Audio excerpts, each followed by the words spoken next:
Good morning students. My name is Kavita Chaudhary from Sunita Global School and I will teach you Hindi in class 4th. तो एक बार फिर से बच्चों आपका मेरी कक्षा में हार्दिक स्वागत है। आज की क्लास को शुरू करने से पहले हमने पिछली क्लास में क्या क्या पढ़ लिया है वो मैं सबसे पहले आपको समझा देती हूँ। उसके बाद आज की क्लास में हम क्या क्या पढ़ने वाले हैं वो भी मैं आपको समझाऊंगी। तो सबसे पहले पिछली क्लास में हम क्या पढ़ रहे थे उसके बारे में हम देख लेते हैं, यानी कॉपी में हमने कौन कौन सा काम अभी तक कर लिया है। कॉपी के वर्क में सबसे पहले हमने इस पार्ट के शब्द अर्थ किए, उसके बाद हमने पाठ को समझे। इस हेडिंग के प्रश्न 1 उचित विकल्प पर राइट का निशान लगाओ, इसके 3 प्रश्न किए हैं। उसके बाद प्रश्न 2 निम्नलिखित प्रश्नों के उत्तर दो, जिसमें मौखिक प्रश्न था, उसके 4 प्रश्न आपसे पूछे गए थे। उसके बाद लिखित प्रश्न जो हमारी पिछली क्लास हुई थी, इससे पहले वाली क्लास, उसमें हमने लिखित प्रश्न से वापस काम शुरू किया था। तो लिखित प्रश्न पूछे गए थे 5, उन 5 प्रश्न के उत्तर मैं आपको बता चुकी हूँ। उसके बाद हमने भाषा को समझे। इस हेडिंग का प्रश्न 1 रेखांकित शब्दों के विलोम शब्द से वाक्य पूरे करो, यानी उल्टे अर्थ से वाक्य पूरे करो। जैसे कि उनका घर बड़ा नहीं छोटा था, तो बड़ा शब्द को रेखांकित किया गया है, तो बड़ा शब्द का विलोम शब्द होता है छोटा। फिर सुबह का विलोम शब्द होता है शाम, आगे का विलोम शब्द होता है पीछे, और उदास का विलोम शब्द होता है प्रसन्न, कठिन का विलोम शब्द होता है सरल। तो इस तरह से जो है आपको विलोम शब्द लिखने थे। अब आज की क्लास में हम प्रश्न 2 से शुरू करेंगे। तो आज की क्लास को स्टार्ट करते हैं। आज की क्लास का पहला प्रश्न है, वैसे तो वो ये दूसरा प्रश्न है, पर सबसे पहला प्रश्न हम ये पढ़ रहे हैं। शब्दों के लिंग बदलकर सामने लिखो। आपको जो क्या करना है, यहाँ पर आपको 4 शब्द दे रखे हैं, उसका आपको लिंग बदलना है। लिंग यानी कि जेंडर बदलना है। जैसे कि लड़का का लड़की होता है ना, तो उसी तरह से आपको क्या करना है, लिंग बदलना है। तो पहला है बकरी, तो बकरी का विलोम बकरी का लिंग क्या होता है, बकरा। तो हम यहाँ लिखेंगे बकरा। फिर है बच्चा, तो बच्चा का लिंग शब्द क्या होता है, बच्चा का होता है बच्ची। उसके बाद है हंस, तो हंस का लिंग शब्द होता है, यानी क्या, हंसिनी। लिंग शब्द हंस का होता है हंसिनी। और फिर क्या दे रखा है, पुरुष, तो पुरुष का क्या होगा बच्चों, पुरुष का होगा स्त्री। पुरुष का लिंग शब्द होगा स्त्री। तो इस तरह से आपको यहाँ तो ये क्या करना है, किताब में करना है। अब कॉपी में आप किस तरह से करोगे वो मैं आपको समझा देती हूँ। किताब का तो आप साथ साथ में लिखते जाइएगा, कॉपी का जो है वो मैं आपको समझा देती हूँ कि कॉपी में किस तरह से करोगे, क्योंकि कॉपी की पीडीएफ मैं आपको भेज रही हूँ, तो उस पीडीएफ से देखकर भी आप कर सकते हो। बुक वाला जो है, यानी बुक में लिखने का काम, वो आप साथ साथ में करते जाओ। तो देखिए बच्चों, इस तरह से जो है आपको कॉपी में काम करना है। सबसे पहले आज के कक्षा कार्य का काम हमारा ये है, प्रश्न 2 शब्दों के लिंग बदलकर सामने लिखो। तो क है बकरी, तो बकरी का होता है बकरा। फिर है ख बच्चा, तो बच्चा का लिंग शब्द होता है बच्ची। फिर ग है हंस, हंस का लिंग शब्द होता है हंसिनी। उसके बाद घ है पुरुष, पुरुष का लिंग शब्द होता है स्त्री। ठीक है बच्चों, तो इस तरह से आपको एक लाइन में एक लिखना है, इस तरह से आपको काम करना है। अब प्रश्न 3 एक वचन शब्दों का बहुवचन शब्दों से मिलान करो। आपको क्या करना है, एक वचन शब्दों को बहुवचन शब्दों से मिलान करना है। तो सबसे पहले देखिए बच्चों, बकरी, तो यहाँ पर एक उदाहरण के तौर पर आपको बताया गया है, बकरी का बहुवचन शब्द होता है बकरियां, यानी एक बकरी होगी तो हम लिखेंगे बकरी, और बहुत सारी बकरियां, यानी जब बकरी बहुत सारी होंगी तो हम उन्हें कहेंगे बकरियां। अब यहाँ पर ध्यान देने वाली बात है बच्चों कि कुछ कुछ जैसे होते हैं ना, जैसे तितली, बकरी, नदियां, तो हम क्या करते हैं उसमें जैसे मात्रा दी है, जैसे ये शब्द देखो आप, बकरी शब्द है बकरी। अब इसको बहुवचन में बदलोगे तो जो र के ऊपर बड़ी ई की मात्रा है वो छोटी ई की मात्रा में बदल जाएगी, और पीछे लग जाएगा या, और उस पर आ जाएगा चंद्र बिंदु। ठीक है बच्चों, तो बकरी का होता है बकरियां। बच्चा का विलोम शब्द होता है बच्चे, यानी एक बच्चा है तो हम कहेंगे बच्चा, और एक से ज्यादा बच्चे होंगे तो हम क्या बोलते हैं, बच्चे। दरवाजा, दरवाजे। बहुत सारे होंगे तो क्या कहेंगे, दरवाजे। एक नदी तो नदी, बहुत सारी होगी तो नदियां, तो क्या होगा, नदियां। फिर है तितली, तो तितली का क्या होगा, तितलियां। अब एक देखो, कोई भी अगर आपको कोई एक वचन या बहुवचन पूछता है तो आप गलती नहीं करो, उसके लिए मैं आपको एक तरीका दिखाती हूँ। जैसे कि वैसे शब्द जैसे जिसमें ई आ रहा है, बकरी, नदी, तितली, तो इन शब्दों को आप कैसे लिखोगे, तितलियां, नदियां, बकरियां। पर अगर पीछे आ रहा है, जैसे दरवाजा, बच्चा, तो उसमें काय की मात्रा आएगी, ए की मात्रा। जैसे दरवाजा का दरवाजे, बच्चा का बच्चे। ठीक है बच्चों, तो इस तरह से आप जो है एक वचन का बहुवचन बड़ी आसानी से लिख सकते हो। अब ये प्रश्न आपको कॉपी में किस तरह से करना है वो देख लो। यहाँ पर तो आपको मिलान करना है, पर कॉपी में हम मिलान से नहीं लिखेंगे, हम सामने सामने लिखेंगे। तो ये तो आप काम जो है बुक वाला वो साथ साथ में ही करते जाइए। कॉपी में किस तरह से करना है वो मैं समझा देती हूँ। तो सबसे पहले देखिए बच्चों, कॉपी का वर्क किस तरह से करोगे। प्रश्न 2 होने के बाद एक लाइन छोड़कर प्रश्न 3, एक वचन शब्दों के बहुवचन शब्द लिखो। तो सबसे पहला है बकरी, तो बकरी का होगा बकरियां। फिर है बच्चा, तो बच्चा का बहुवचन शब्द होता है बच्चे। उसके बाद तीसरा है दरवाजा, तो दरवाजा का होता है दरवाजे। उसके बाद है नदी, तो नदी का बहुवचन शब्द होता है नदियां। और फिर पांचवा है तितली, तो तितली का विलोम शब्द होता है तितलियां। उसके बाद ये वाले प्रश्न आप समझ गए। अब हम आते हैं चौथे प्रश्न की ओर। चौथा प्रश्न क्या कह रहा है, किसी भी कार्य के संपन्न होने का समय को काल कहते हैं। यानी कि कोई भी काम जब पूरा हो रहा है, संपन्न होना यानी कि पूरा होना, तो पूरे होने के समय को हम काल कहते हैं। काल यानी कि समय। अब काल कितने तरीके के होते हैं, पहला है भूतकाल, दूसरा है वर्तमान काल, और तीसरा है भविष्य काल। जैसे कि भूतकाल यानी काम का बीते समय में होना, यानी कि हमने कल की क्लास में जो है लिखित प्रश्न पढ़े थे, तो ये क्या हो गया, ये भूतकाल हो गया। आज की क्लास में मैं आपको वर्तमान काल के बारे में पढ़ा रही हूँ, तो ये क्या हो गया हमारा वर्तमान काल। और कल की क्लास में हम कुछ और पढ़ेंगे, तो वो क्या हो गया भविष्य काल। ठीक है बच्चों, तो देखो भूतकाल क्या है, काम का बीते समय में होना, यानी जो समय बीत चुका है उस समय में जो काम हुआ था उसको हम कहेंगे भूतकाल। काम का चल रहे समय में होना, यानी जो अभी जो समय चल रहा है, जैसे इस समय मैं आपको पढ़ा रही हूँ, तो ये समय क्या है वर्तमान काल।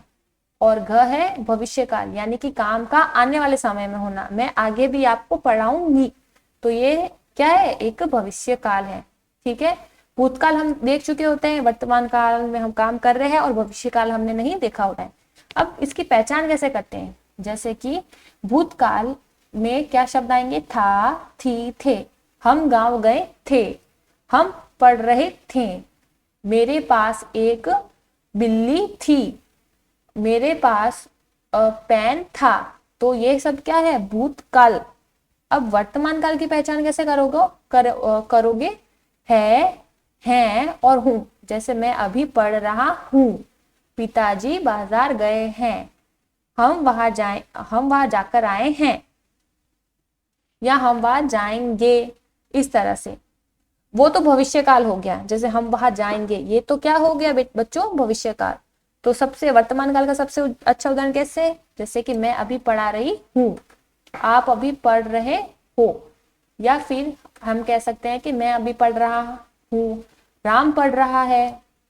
इस तरह के हम उसमें उदाहरण ले सकते हैं। और फिर घ है भविष्य काल। भविष्य काल यानी कि जो काम हम अभी फ्यूचर में करने वाले हैं, हमने अभी तक किया नहीं है, जैसे कि हम गांव जाने वाले हैं, अभी तक हम गए नहीं हैं, जाने वाले हैं। अब जैसे जिन वाक्यों में एंड में गा गे गी आता है तो उससे हम उसकी पहचान कर लेते हैं, किसकी, भविष्यकाल की। तो अब देखिए बच्चों नीचे क्या दे रखा है, अब दिए गए वाक्यों में काल बताने वाले शब्दों को रेखांकित करो व काल का नाम भी लिखो। यानी कि नीचे आपको क्या करना है, काल को बताने वाले शब्दों को रेखांकित करना है और काल भी आपको बताना है।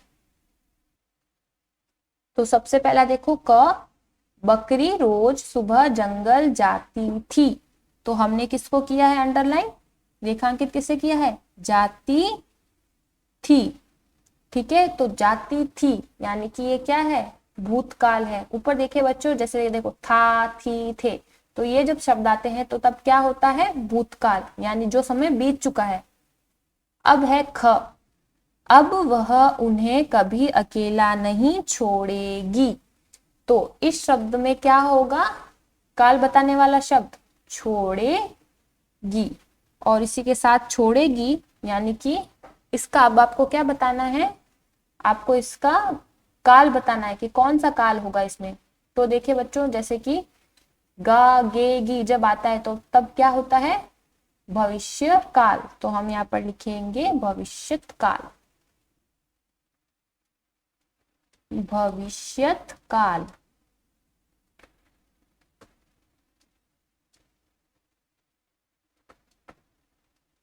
अब अगला, मैं अपने सींग पैने कर रही हूं। तो जब है हूं ऐसे आते हैं तो क्या होता है, वर्तमान काल। तो हूं शब्द को आप, कर रही हूं इस शब्द को आप रेखांकित करोगे और लिखोगे वर्तमान, यानी कि अभी जो काम है वो चल रहा है, जो बकरी है वो सींग पहने करा रही है। ठीक है, तो वर्तमान में काम हो रहा है, यानी इस समय में काम हो रहा है, तो ये है वर्तमान काल। अब अगला है घ, मैं भेड़िए को हरा दूंगी। तो इसमें रेखांकित शब्द होगा हरा दूंगी, और काल कौन सा हो जाएगा, भविष्यत काल। हरा दूंगी, अभी उसने हराया नहीं है, वो सोच रही है। ठीक है, वो ऐसी कल्पना कर रही है कि वो उसको हरा ही देगी, और वो हरा भी देती है, पर अभी तक भेड़िया जो है वो मरा नहीं है, अभी तक वो बकरी से हारा नहीं है, अभी सिर्फ संभावना है भविष्य में। मैं भेड़िए को हरा दूंगी, यानी ये क्या है, भविष्यत काल है। अब कॉपी में इस प्रश्न को आप कैसे करोगे वो मैं आपको समझा देती हूँ। बुक में तो आप कर लोगे साथ साथ में, बट कॉपी में किस तरह से करोगे वो देखिए। तो सबसे पहले देखिए बच्चों कॉपी का वर्क।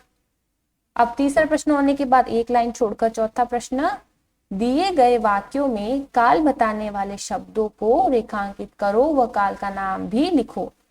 ठीक है, बकरी रोज सुबह जंगल जाती थी, तो इसमें क्या होगा, भूत काल, जाती थी शब्द को आपको रेखांकित करना है। फिर ख है, अब वह उन्हें कभी अकेला नहीं छोड़ेगी। तो यहाँ पर देखो बच्चों रेखांकित नहीं किया गया है, आप रेखांकित कर देना। ठीक है, जैसे मैंने आपको बुक में बताया ही है, अब वह उन्हें कभी अकेला नहीं छोड़ेगी। तो ये क्या है, छोड़ेगी, यानी ये क्या है, कौन सा काल है, भविष्यत काल, यानी भविष्य में होने वाला काम है। फिर घ है, मैं अपने सींग पहनने कर रही हूं। तो रही हूं शब्द को आप रेखांकित करोगे, और ये कौन सा काल है, वर्तमान काल। उसके बाद घ है, मैं भेड़िए को, ये क्या है बेटा, ड, मैं भेड़िए को हरा दूंगी। तो हरा दूंगी, दूंगी शब्द को आप क्या करोगे, रेखांकित, और इसका काल हो जाएगा भविष्यत काल, यानी भविष्य में होने वाला जो है ये काम है। तो इस तरह से जो है आपको कॉपी में वर्क करना है। कौन कौन से अंडरलाइन करने हैं आप समझ ही गए हो।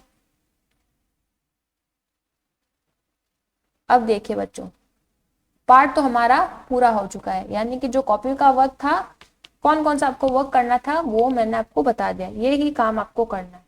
अब अगला प्रश्न देखो किताब में से, सुनो ध्यान से। अध्यापक या फिर अध्यापिका सीढ़ी से कुछ वाक्य सुनकर उसमें आए बच्चों शब्दों पर गोला लगाओ। तो अपने पास तो अभी सीढ़ी है नहीं, तो हम सुन नहीं सकते, तो ये वाला प्रश्न हमें क्या करना है, नहीं करना है। ठीक है बच्चों, ये प्रश्न हमें नहीं करना है। अब उसके बाद कल्पना के पंख। अगला प्रश्न, इस कहानी का अंत अगर यह ना होता तो क्या होता? कहानी का नया अंत सोचकर लिखो। यानी कि जो अपन ने ये पाठ पढ़ा, ये कहानी पढ़ी, किसकी कहानी थी? बकरी और भेड़िए की कहानी। उसका अगर ये अंत ना होता, कौन सा अंत? कि जो बकरी होती है वो भेड़िए को मार देती है और अपने चारों बच्चों को वापस पा लेती है।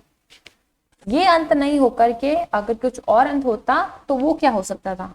तो हम लिख सकते हैं कि अगर इस कहानी का अंत अगर यह ना होता तो दूसरा अंत यह हो सकता था कि जो बकरी है वो हार मानकर जो क्या करती, केवल रोती रहती और उसके चारों बच्चों में से एक भी बच्चा जो है उसे वापस नहीं मिल पाता। और ये भी हो सकता है कि भेड़िया जो है एक दिन मौका पाकर और बकरी को भी खा जाता, क्योंकि कायर और डरपोक अपनी भी सुरक्षा नहीं कर पाते और सदैव जो है क्या करते हैं, अत्याचारियों द्वारा सताए जाते हैं।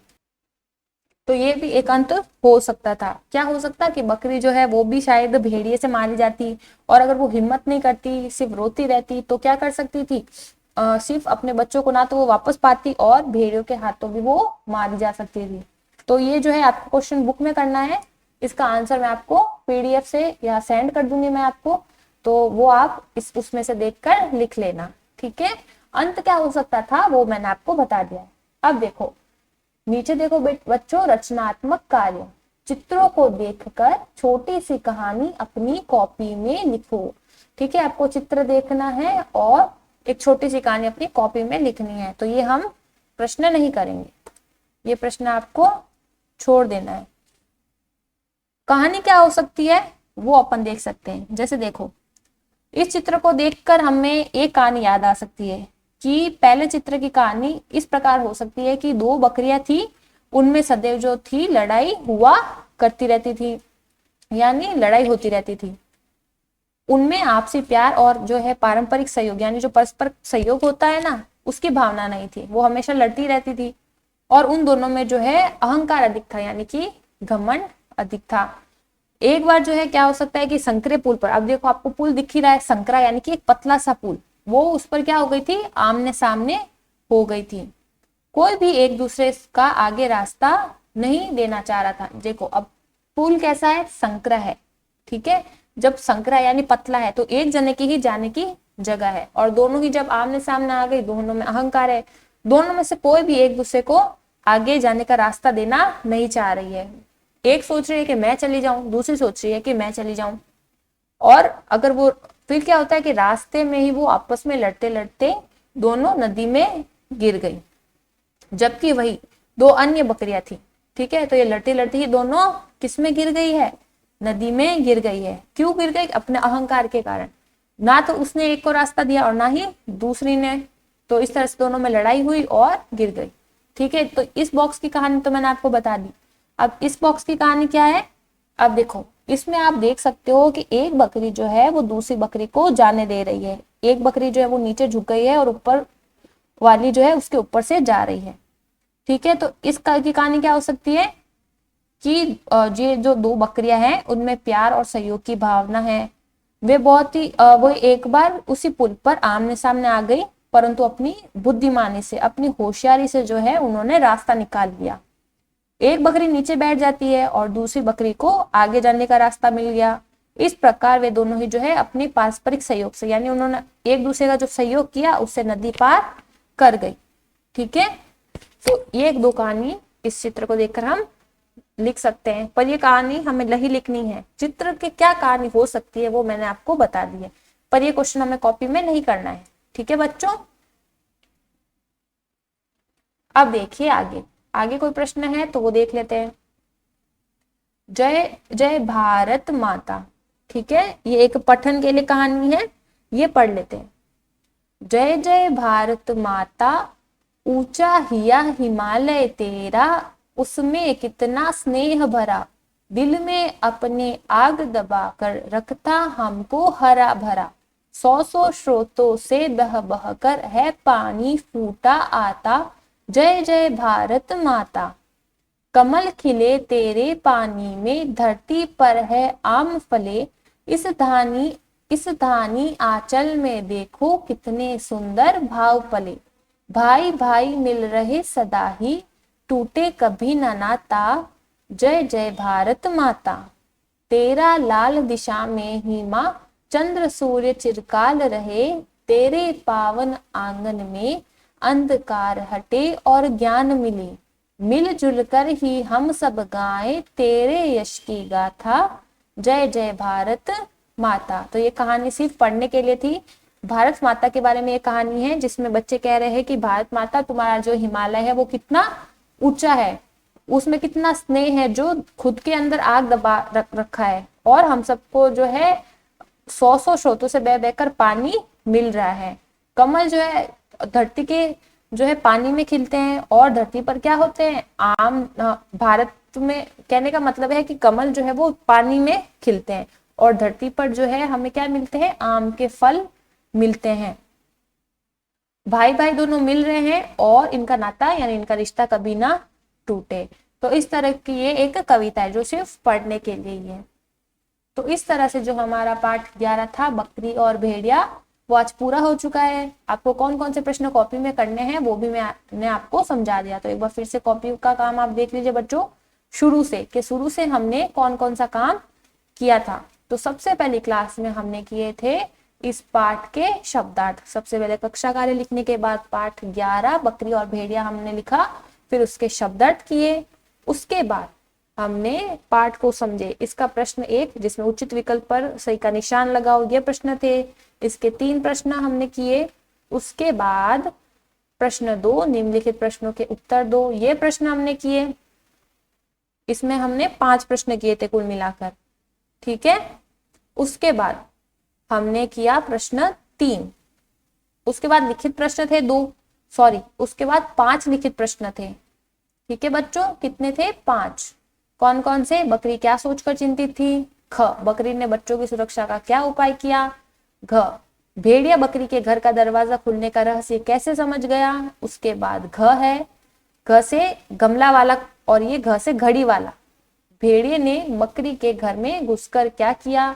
और ड कि बकरी ने अपने बच्चों को वापस कैसे पाया? फिर भाषा को समझे। इसमें पहला प्रश्न विलोम शब्द का था, विलोम शब्द भर के हमें वाक्य पूरा करना था।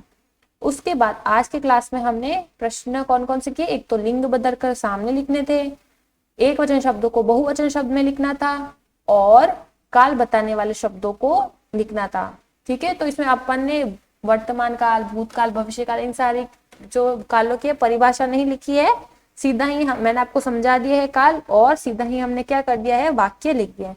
तो इस तरह से जो है आपका जो कॉपी वाला वर्क है वो यहीं पर समाप्त हो जाता है, यहीं पर खत्म हो जाता है। इसके आगे आपको कुछ भी नहीं करना है।